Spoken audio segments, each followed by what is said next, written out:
controversy po ngayon ay kung tatawid daw from 19th to 20th Congress. As a former senator judge, what are your thoughts on that controversy, sir? What is the controversy? It is very clear that it will. Oh. Adik na adik po yan na dapat talaga. May ano daw, adik yata sa impeachment to eh. Nakatikim siya ng isang impeachment yun. Gusto na naman niya ng isang impeachment. Mga ka-reaction, kung talagang ayaw niya ng impeachment, na sasabihin niya, hindi tatawid yan. Itigil niyo na yan. O diba eh, dahil nga po gusto niyang tumawid, ano daw yung controversy? Diba yung sinasabi ng taong yan, iba sa ginagawa niya, kaya tanungin niyo siya. Magpo-political task ka mo. O ito ulitin natin ulitin po natin. Senator Judge, what are your thoughts on that controversy, sir? What is the controversy? Di ba mga ka-reaction? Sir, gumising ka sir, di ba? Ayaw mo ng impeachment? Hindi ba controversy yun? Hindi pwedeng lumipat. Ngayon nga lang, patay na eh. Ano pang lilipat? Umanda ka kay Marcoleta. Ito, pakinggan po natin. It is very clear that it will. Because there's no way that even if they start the trial now, that they will finish it before the new senators come in. So, di ba? Gusto na, yun daw pong mag-i-start daw po yung trial now. Matatapos nila, gusto niya pa-railroad. Gusto niya talagang pasimulan at patapos, sir.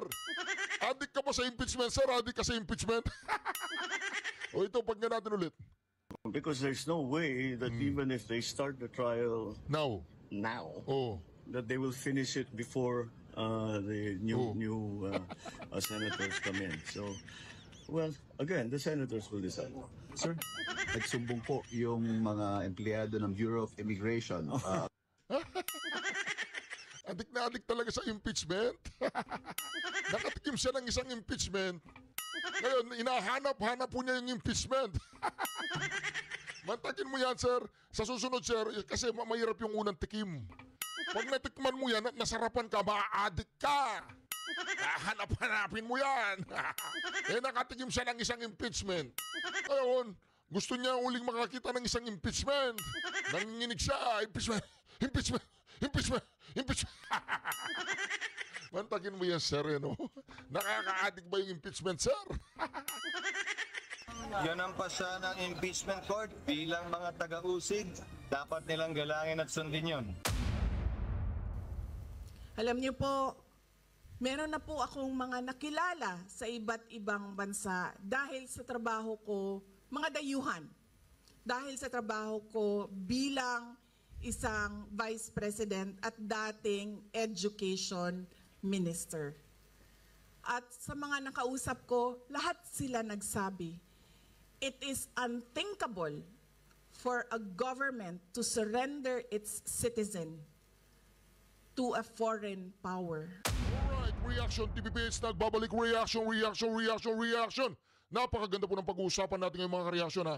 Mantagin po ninyo sinabi dito ni VP Sara Duterte. Mga ka-reaction, talagang magugulat po tayo lahat at tayo magre-react dito sa comment section.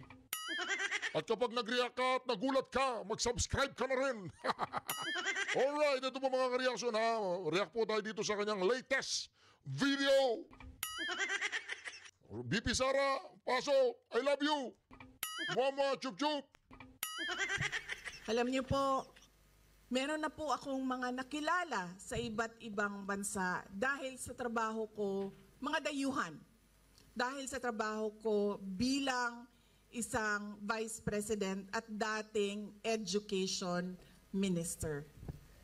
At sa mga nakausap ko, lahat sila nagsabi, it is unthinkable for a government to surrender its citizen to a foreign power.